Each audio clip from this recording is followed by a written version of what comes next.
Assalamualaikum warahmatullahi wabarakatuh. Halo semuanya, perkenalkan saya Nur Sekina Aulia Fitri dengan NIM 2410-2040-2.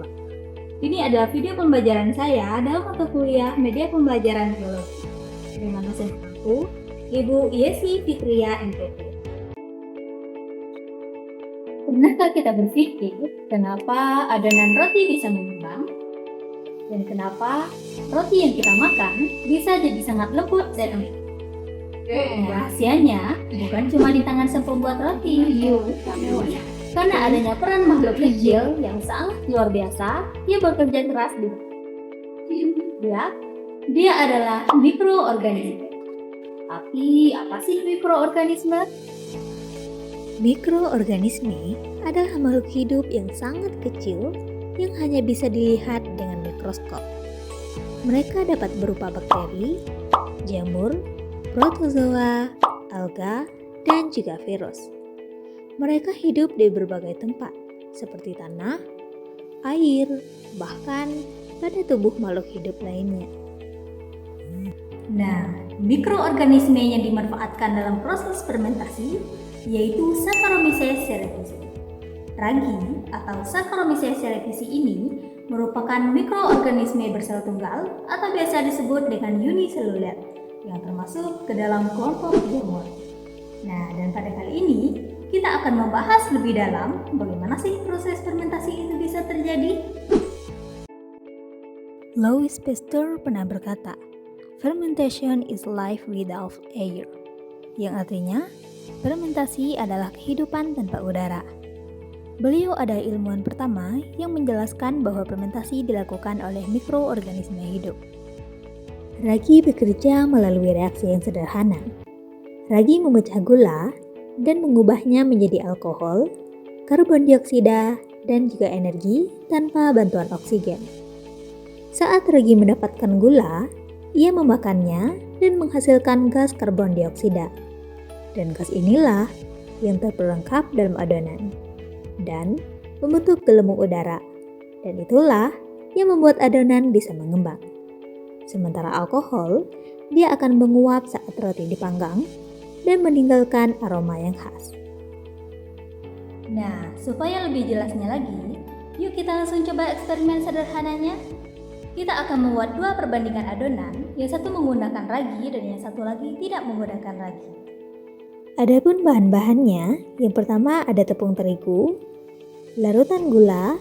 Larutan gula ini yaitu sebagai makanan utama ragi atau Saccharomyces cerevisiae. Dan bahan yang paling penting yaitu adalah ragi atau Saccharomyces cerevisiae. Adapun langkah-langkahnya, pertama, masukkan ragi ke dalam larutan gula terlebih dahulu. Karena proses ini berfungsi untuk mengaktifkan ragi sebelum digunakan ke dalam adonan. Kemudian, campur semua bahan jadi satu dan aduk hingga merata.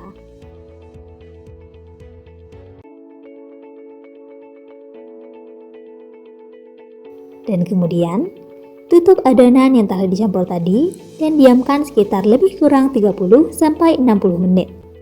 Kenapa adonan ini harus kita tutup? Karena proses fermentasi ini dimulai jika adonan didiamkan dalam keadaan ditutup atau tanpa oksigen. Karena Saccharomyces cerevisiae ini merupakan mikroorganisme anaerob atau tidak memerlukan oksigen untuk hidup dan berkembang biak. Jadi kita tutup supaya mikroorganisme di dalamnya dapat bekerja dengan optimal.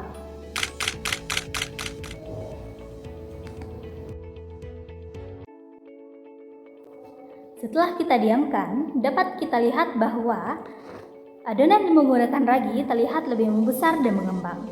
Sedangkan adonannya tanpa ragi tetap terlihat padat dan berat, alias tidak terjadi apa-apa. Jadi, adonan yang menggunakan ragi berhasil terfermentasi dan menghasilkan gas karbon dioksida, sehingga dia bisa mengembang. Dan itu artinya mikroorganisme yang ada di dalamnya dapat bekerja dengan baik. Selain roti, ragi Saccharomyces cerevisiae juga digunakan dalam fermentasi tapai, bir atau wine, dan juga kecap. Eits, selain ragi atau Saccharomyces cerevisiae, juga ada loh mikroorganisme yang digunakan dalam proses fermentasi seperti Lactobacillus yang digunakan dalam proses fermentasi yogurt, kimchi, dan juga acar. Kemudian Streptococcus juga digunakan dalam proses fermentasi yogurt dan keju. Dan yang terakhir ada Leuconostoc yang digunakan dalam fermentasi mentega. Ternyata makhluk sekecil ragi ternyata punya peran besar dalam kehidupan manusia. Selain fermentasi ini membuat roti jadi lebih empuk, dia juga bisa meningkatkan vitamin B kompleks bagi metabolisme tubuh kita. Selain melezatkan, tapi juga menyehatkan. Jadi teman-teman, dapat kita simpulkan bahwa fermentasi pada roti adalah hasil kerja mikroorganisme Saccharomyces cerevisiae atau ragi yang mengubah gula menjadi karbon dioksida dan juga alkohol, sehingga adonan bisa mengembang dan lembut. Fermentasi adalah bukti nyata bahwa biologi bukan hanya teori yang ada di buku, tapi juga bukti kebesaran Allah yang hadir di kehidupan sederhana di sekitar kita. Semoga video ini menambah wawasan kita dan menginspirasi kita untuk belajar dari hal-hal yang ini. Terima kasih sudah menonton. Wassalamualaikum warahmatullahi wabarakatuh.